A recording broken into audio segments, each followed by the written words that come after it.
আসসালামু আলাইকুম। আমরা যারা টবে চারা রোপণ করি, অনেকে বলেন যে চারার গ্রোথ নেই। তো আমরা চারা সংগ্রহ করার পরে বড় টবে বা জিও ব্যাগে লাগিয়ে ফেলেন।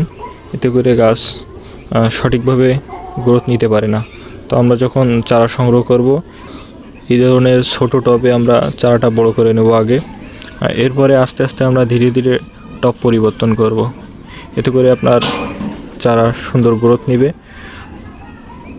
ঠিকঠাক মতো চারা বড় হবে। আর আমরা এই যে সাইড ব্রাঞ্চ আছে, এগুলো কোনোভাবে রাখবো না। এতে কিন্তু চারা গ্রোথের খুব বাধা দেয়। এগুলো আমরা নিয়মিত ছাঁটাই করে রাখবো। আর গাছের গোড়ায় ঠিকঠাক মতো আমরা পানি দেব, যেহেতু টবে আছে আমাদের পানিটা একটু বেশি লাগবে, সেভাবে আমরা দেখে শুনে পানি দিব।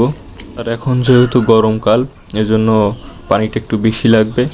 তো আপনারা চাইলে মালচিং করে দিতে পারেন গাছের গোড়ায় কোনো কিছু দিয়ে, এতে করে ময়েশ্চার ধরে রাখবে। এই ধরনের টিপস পেতে আমার ফেসবুক পেজ এবং ইউটিউব চ্যানেলের সাথে থাকতে পারেন। আমি নিয়মিত ভিডিওর আপডেট দিব।